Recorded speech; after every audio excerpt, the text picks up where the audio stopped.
Oke, selanjutnya aku akan menjelaskan tentang apa itu FSM.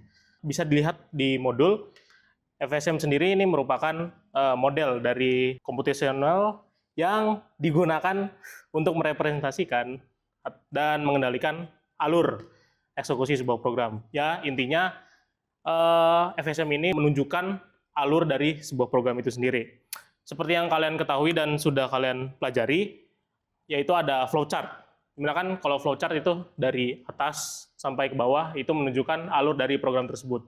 Sementara FSM sendiri ini tidak hanya dari satu arah saja, jadi nggak hanya dari atas ke bawah doang, tapi bisa juga dari atas turun dikit, turun ke step 2 gitu misalkan, lalu terus step 3, tapi bisa balik lagi ke step 2-nya. Jadi nggak hanya sesuai alurnya saja gitu. Di FSM sendiri ini terdapat ada state juga kan tadi, seperti aku bilang, ada state, alur perpindahan dan juga kondisi yang menyebabkan berpindah. Ya, kondisi menyebabkan berpindah itu ya saya sebutkan sebelumnya, yaitu ada input dari input ataupun ada delay. Oke, untuk FSM sendiri ini biasanya state-nya direpresentasikan dalam bentuk lingkaran atau oval. Dan alurnya sendiri dalam bentuk anak panah, dan kondisi state-nya sendiri dituliskan dengan anak panah yang berbentuk alur gitu. Bisa dilihat gambarnya, bentuk diagram state, dimana state-nya tadi kan saya bilang bentuknya oval. Untuk alurnya sendiri itu ada anak panah dan juga ada kondisinya untuk melakukan perpindahan. Ini state 2 dan juga ini bisa kembali. Oke. Untuk konsep dasarnya sendiri ya ada 3 ya. Yang pertama itu ada deklarasinya dari setiap state, di mana kan di masing-masing state ini terdapat beberapa deklarasi program, misalkan kayak LED yang menyala 1 atau LED menyala 2, dan masing-masing state biasanya berbeda deklarasinya.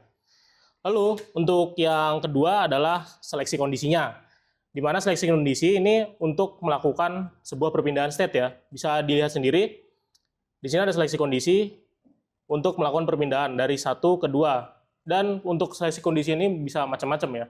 Bisa dengan pakai delay 5 second atau dengan push button, atau juga bisa yang lainnya sebenarnya. Oke, untuk yang ketiga ada penentuan state-nya. Ya, kayak penentuan state itu kayak misalkan kondisinya terpenuhi, maka dia akan lanjut ke state yang selanjutnya. Oke, untuk pseudocode-nya bisa dilihat. Di sini ada intinya, pertama itu ada inisialisasi fungsi state-nya, lalu ada void loop. Dia void loop di sini untuk melakukan pembacaan perulangan ya. Makanya ini kan sistemnya ini membaca terus-menerus. Jika ada input masukan, maka dia akan pindah state. Tapi pembacanya intinya tetap dalam void loop ini. Ini ada membaca input, lalu ada intinya yaitu adalah switch state-nya. Di sini kita memakai seleksi kondisi yang berbentuk switch case ya. Ya, di sini ada contohnya case 1 dan memanggil fungsi state 1. Di sini kita memakai fungsi void yang biasa ditaruh di bagian bawah program. Ya kan? Oke, selanjutnya jika ada input ya, misalkan di case 1 ada input yang sesuai untuk melakukan perpindahan, maka dia akan melanjutkan ke state selanjutnya, atau nggak harus selanjutnya sih, bisa ke sebelumnya juga bisa. Lalu selanjutnya ada case 2 dan juga bisa seterusnya sampai case, sebenarnya banyak sih, mau sampai case 8 juga bisa. Oke, untuk penjelasan FSM itu saja.